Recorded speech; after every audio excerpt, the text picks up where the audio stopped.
Visayas at Mindanao. Magandang gabi, Mel. Magandang gabi, Mel. Ang baho ng hininga ni Jay.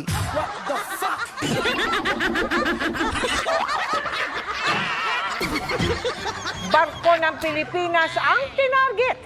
Pero dalawang barko ng China ang nagkabanggaan. Sa gitna yan ang pagtugis nila para sana bombahin ng tubig ang barko ng Philippine Coast Guard. Dambuhalang barko ng Chinese Navy ang isa sa mga humabol sa barko ng Pilipinas na mag-aabot sana ng ayuda sa mga mangingisdang Pinoy sa Baho de Masinloc. Nag-alok pa ng tulong ang PCG sa mga nagpalutang-lutang na Chinese crew. Pero imbes na tumugon, nagtangka muli ang China na manghabol. Sakay ng BRP Suluan, nakatutok live si Rafi. Pero mo, no, sabi pa nga ng Chinese Coast Guard ng babae, this is Philippine Coast Guard. If you need some help, we will deploy aid. No? Ang bait talaga ng Pilipino eh. Ang bait ng Pilipino. Wala akong masabi talaga sa Pilipino. Rafi. Nasaksihan natin mismo, Mel, Vicky, Emil, kung paano bumangga ang isang barko ng Chinese Coast Guard sa isang barko ng People's Liberation Army Navy dahil sa kakahabol dito sa ating sinasakyang BRP Suluan ng Philippine Coast Guard habang papalapit kami sa Baho de Masinloc Coast Harbor Shoal. Bago nito ay nakailangan dangerous maneuver na yung dalawang barko ng China sa paghahangad na mahalangan at maitaboy itong ating sinasakyang barko ng Philippine Coast Guard. Ayan Doon o. nakalapit sa likuran ng BRP Suluan ang dalawang barko ng China habang pilit kami hinahabol palapit sa Baho de Masinloc. Ayan o. Ayan o. Ginagawa, di ba? Dalawa sila sa likuran. Tapos, mag-maneuver silang ganun o. Putik talagang. Ang balak kasi niyang mga yan. Ang balak po, itumba tayo. Hindi sa, habang binobomba, matumba tayo sa alon. Walang niya eh. Kalahating oras nang hinahabol ng CCG 3104 at PLA Navy 164 ang BRP Suluan habang patungo kami sa direksyon ng Baho de Masinloc para sa Kadiwa Mission. Ilang beses dumikit ang dalawang barko ng China na pilit namang iniiwasan ng kapitan ng BRP Suluan. Ang patrolya ay bahagi ng regular na pag-iikot ng Philippine Coast Guard sa exclusive economic zone ng bansa. Kasama rin sa mission kanina ay para ipaabot ang tulong sa mga mangingisdang Pinoy. Ang Baho de Masinloc pasok sa iizi ng Pilipinas. Ayan po, dyan po nakatira. Ganun po kamahal ng Coast Guard ang mga DDS. Dyan po sila nag-originate sa Baho de Masinloc. Diyan po eh. Kaya yan ayan ang tinira ni Digong. Hindi niya naibenta yan. Kasi diyan nag-originate ang mga DDS eh. Baho di Masinloc. Diyan. Kaya lang, yan lang ang hindi nabenta ni Digong. Kasi yan ang ano ng mga DDS eh. Huling hantungan. Baho.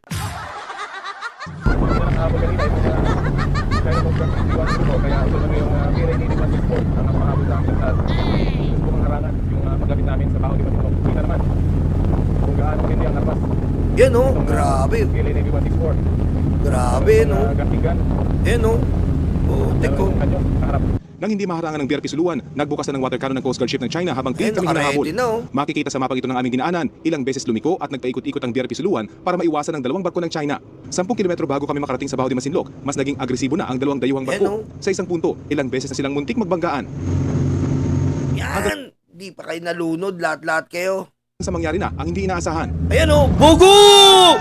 Mabuhay ang Pilipinas! Mabuhay! Ang bayan ko'y tanging ikaw, Pilipinas kong mahal, ang puso ko at buhay man sa iyo'y ibibigay. Yan. Banggaan ng mga tulongges. Yan ang sinasabi natin eh. Diba? Hindi porkit malaki ka, hindi ka mabubulag. Ha? Nakatuno ng aming pansin sa papalapit na barko ng Chinese Coast Guard nang bigla na lang sumulpot ang dambuhalang barko ng Chinese Navy at humarang sa dinaraanan ng Chinese Coast Guard. And there was a miscalculation on the part of the PLA Navy when it did... Galing ng ano natin. Kung wala pong ganong kagaling na driver nung nung kapitan ng barko, nung ginaganon-ganon niya yun, patay. Sila patay. Mabuti na lang yung mga Chinese yung namatay. Ha? Putik na yan. Tapos, siyempre, sorry po talagang sinasabi ko po, buti na lang sila yung namatay, kaysa naman tayo mamatay. Di ba? Dahil pag tayo namatay, putik, gera yun. Oh, nandun pa rin yung presence of mind ng mga Coast Guard na i-maneuver nila ng ng wasto at saka maayos. Dahil kung hindi, kung tayong binangga nun, patay yan.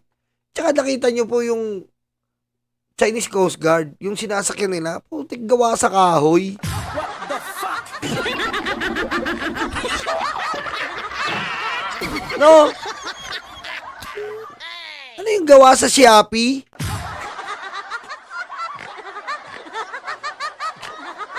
Yun. Grabe yung mga barko ng China, no? Tapos gusto nyo pa, lumaban yan sa US? Tingnan mo yung barko. Gawa sa Shopee. Kahoy yung unahan. Yuping-yupi. O, tingin yan. Ano ba yun? Ano ba sa gawa yung barko nyo? Temu. Temu.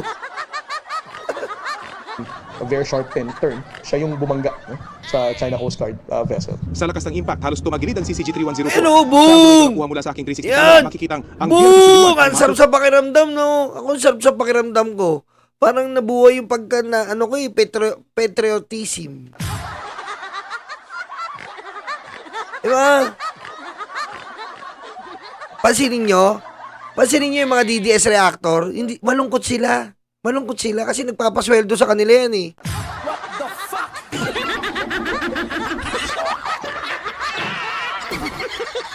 Diba?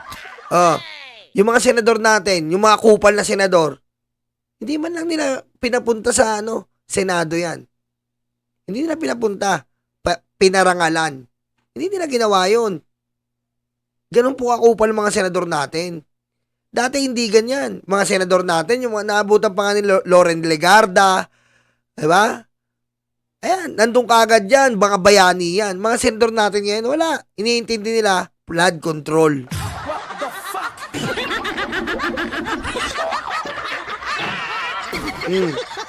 Ano ba naman yung papuntahin mo yung mga Coast Guard dyan sa Senado? Bigyan mo ng parangal. Oh.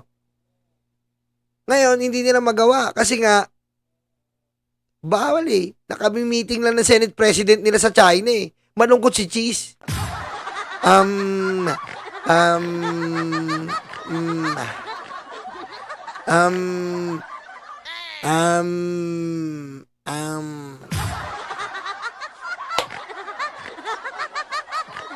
Tutumbok sana ng Chinese naval ship. Mabilis lang nakalagpas ang barko ng Philippine Coast Guard, kaya mga barko ng China ang nagbanggaan. Makikita sa wasak ng uso ng CCG-3104. Anong ginawa yan? Putik. Shopee, styrofoam.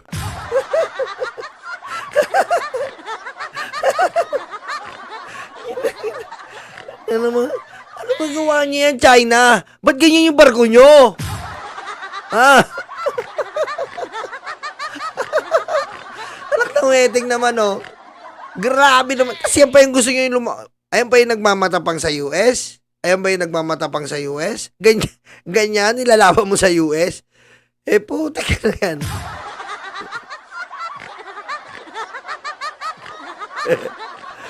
Putik, nakita mo ba yung ginawa ng Nakita mo ba yung ginawa ng US sa Iran? Putik, nagulat na lang sila. Nandun sa ilalim ng lupa yung missile. Di ba? Hindi bumagsak sa lupa. Pinasok sa ilalim ng lupa. Di ba? Ano ba to? Shopee ba to?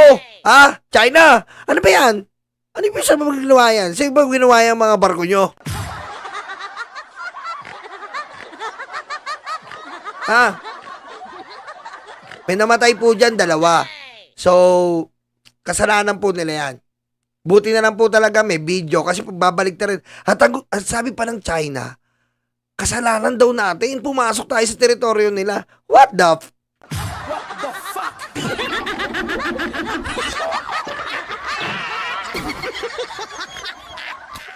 Alam nyo, China, ewan ko, alam nyo, kahit ikaw pinakamalakas, pero ginagamit mo yung lakas mo sa pambabraso, di ba, panlalamang, nako, yan eh, kinakarma na kayo. Kinakarma na kayo. Yan yun, karma yan. Biro mo, ayaw yung tigilan yung Coast Guard. Mag-aatid ng pagkain